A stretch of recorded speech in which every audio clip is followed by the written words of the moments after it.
going on, guys? It's me again. If you're new here, welcome. If you're not new here, welcome. So this is the start of a short series I want to do where I talk about my must-have list picks for my 3 40k armies, as well as why you should almost always have them in your list. Keep in mind, these are just what works for me. Your experiences will vary depending on your strategy, your dice rolls, your play group, etc., etc.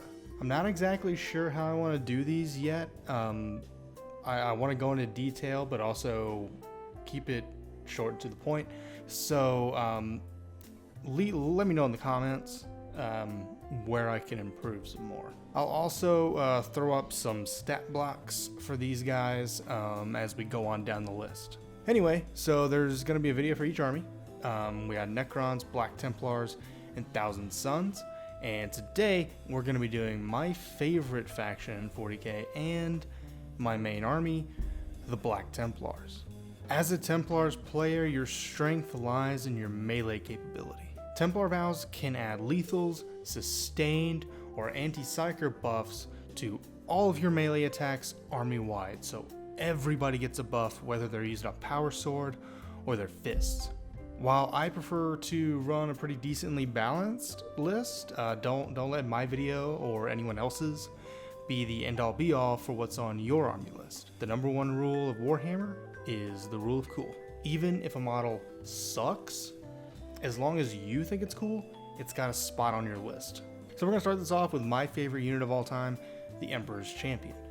Now, this little guy has hardly ever let me down on the tabletop. Probably the best melee unit you can field in a Templar army, in my opinion. He's running a 2-up save with a 4-up invuln, 5 wounds, a bolt pistol, and the black sword. I'm not going to bother going into the bolt pistol because that's all he's got with ranged. It's a bolt pistol. The black sword is where he really shines. This thing has precision, meaning it can target character units. He hits on a 2-up with 2 different attack profiles for dealing with different kinds of situations. With either strike or sweep, you're going to be dishing out a lot of pain. His abilities of Sigismund's Heir and Skillful Parry allow you to add 1 to the wound roll made against characters, or change the damage of an attack to 0 when a saving throw is failed. I'm not even kidding, he's also probably one of my best AT units. The strike option with the black sword runs with the strength 8, AP 3, and 3 damage of strike with 6 attacks. So he's a great unit for taking on heavy infantry or light vehicles. And pairing him with a Primaris Crusade squad, which we'll get to in a minute, or Sword Brothers, makes him a very scary unit on the field. That being said, he's probably going to get targeted right away if your opponent knows what they're doing and they're able to do so. So just be prepared for that. The High Marshal of the Black Templars himself, Helbrecht, is up next. Helbrecht brings a lot of good stuff to the board. I'll throw his stat block up right here if you want to pause and check that out. But not only does he have kick-ass weapons, he also has a great utility. His abilities are what really sets him apart. Crusade of Wrath gives all models in a unit that he's leading a +1 to melee strength and allows them to crit on 5s instead of 6s. So depending on your vow choice, that could be giving your buffs even more of a buff. His other ability, High Marshal, allows you to select one enemy unit within engagement range, roll a d6, dealing d3 mortal wounds on a 2 through 3, 3 on a 4 through 5, and d3 plus 3 mortal wounds on a 6. I don't think I gotta get into the weeds very much here. Helbrecht should be an auto pick for any Templar list.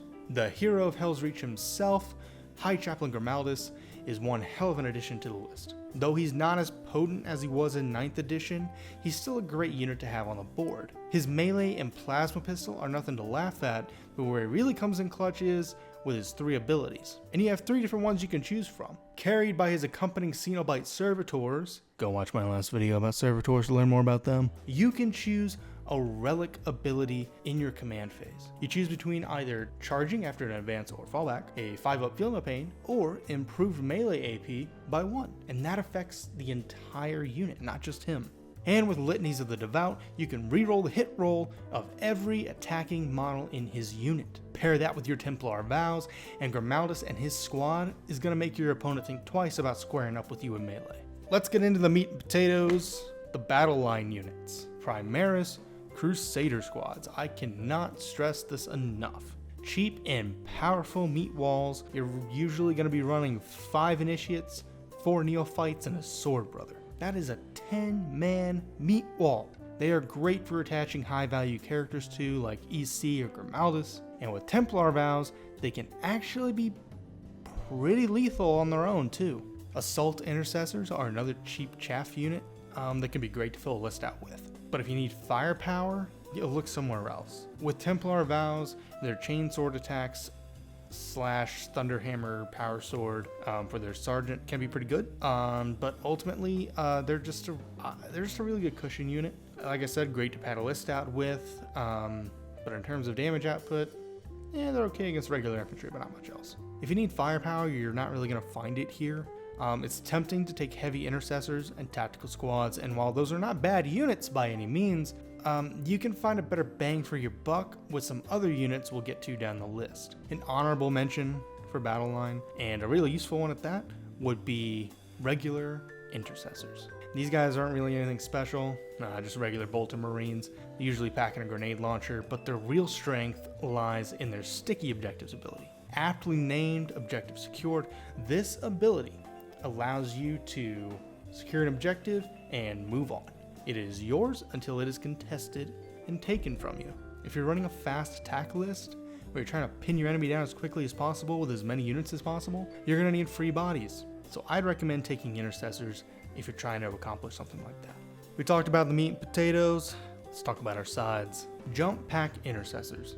Now these are a pretty recent addition to my list, and I think to Space Marines in general, and honestly, I think they're a great unit that doesn't get enough love.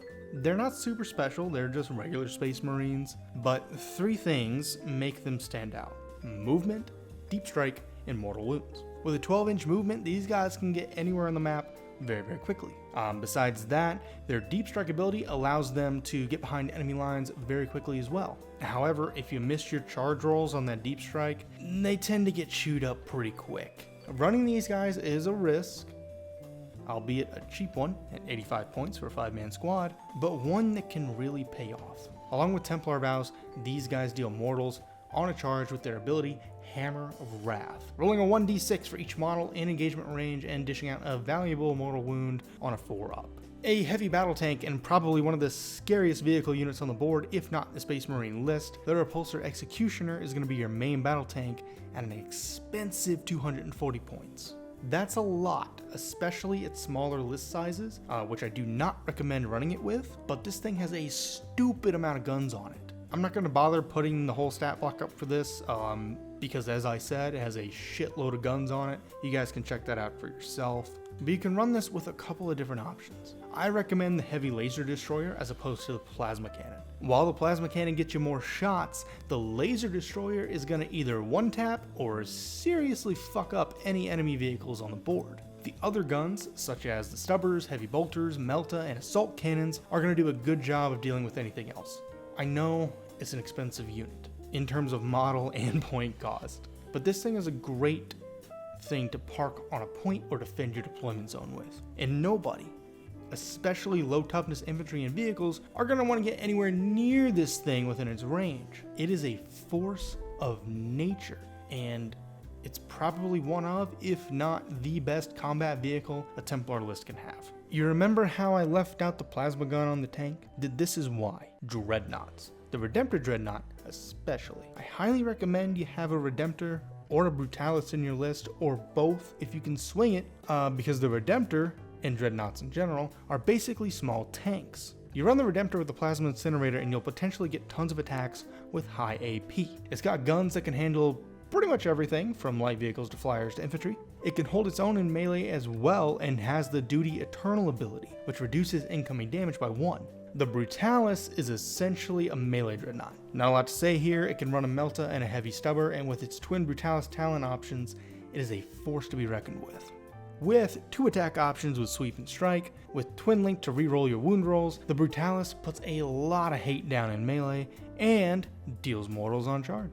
Hellblasters are a fantastic infantry unit, albeit an expensive one, but I would say almost required. At 2 shots a model with plasma incinerators, a full 10-man squad can lay down some serious hate. It'll run you over 200 points for a full squad, but you'll melt through infantry and light vehicles. The best part? These guys have the chance to shoot after they die. With their For the Chapter ability, these dudes get a free shooting attack when they die. You pair them with a Primaris Apothecary, and you can bring back one of them each turn.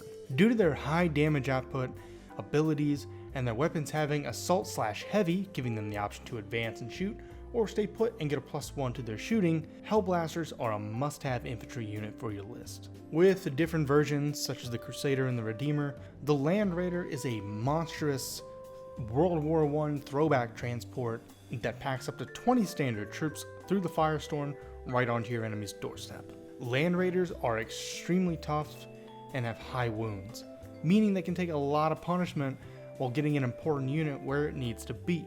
And they're pretty fast too. With substantial firepower, they can hold their own while ferrying your units. What's important though is the assault ramp ability. After the Land Raider makes a normal move, any unit that disembarks can declare a charge. So get your Crusader squads up in somebody's face and fuck them up. How could I make a video about a Templar list without Sword Brothers? If the Crusader squad is the backbone of a Templar army, these guys are the fists. Armed with power weapons and a choice each fight phase to add 1 to attacks or strength, Sword Brothers can be a menace on the board when they're paired with the right Templar vows and a leader. I highly recommend running Grimaldus or Helbrecht with these guys, or any other chaplain, to get some additional melee buffs, because that makes them way more lethal than they would be on their own. I haven't really gone into a lot of ranged units, so I'm going to do that right now with Sternguards. They're a very powerful distance shooter. They have assault and heavy and dev wounds on their bolt rifles. I like to run these guys with all bolt rifles and a heavy bolter, but they also have the option for combi weapons, which give you anti-infantry, and they can all have that, or you can equip them with a pyre cannon as well. These guys are great along with heavy intercessors for layering fire with your sword bros or your Crusader squads. You soften up the enemy with their ranged weapons and let your melee finish them off. Pair these dudes with an Apothecary Biologis and you get lethal hits on top of that. Last but not least, Terminators are another crucial addition to any list, but particularly Templar list. Terminators are a super tough infantry unit that most standard infantry weapons are going to have a hard time touching. With Storm Bolters, these guys have rapid fire 2, so anything within 12 inches you take aim at, you get an extra 2 attacks. And if you use that in conjunction with their Deep Strike ability, you can lay down a lot of fire and then charge in to finish a unit off with their Power Fists. You can run a Terminator Captain character with these guys as well to give them the ability to reroll charge rolls. With Templar Vows, Terminators can be an incredibly powerful tool as a distraction or heavy hitter behind enemy lines. One strategy that I like to use is the Rapid Ingress stratagem, which allows me to place a unit down at the end of my opponent's movement phase within 9 inches of their models from reserves. I use this to divert attention or even close off a whole part of the board by dropping them on an objective or as close to one as I can get. Promise you, your opponent is going to have a really hard time moving your Terminator unit off the board, and they'll think twice before engaging them in melee if they know what's good for them. With a 2-up save and a 4-up invuln, these guys are one of the meanest units you can have on your list. That's all, folks. Those are my must-have units from my Black Templar army list. These are just what works for me. Always remember that in 40k, the rule of cool trumps all. You'll have a lot more fun chasing fun than you will chasing meta. I'll drop my full list in the description below. Thanks for spending some time with me today. If you liked what you saw, drop a like and subscribe. Leave a comment on what you want to see next and what you think of the list in the video. I'll see you all in the next one. Toodles.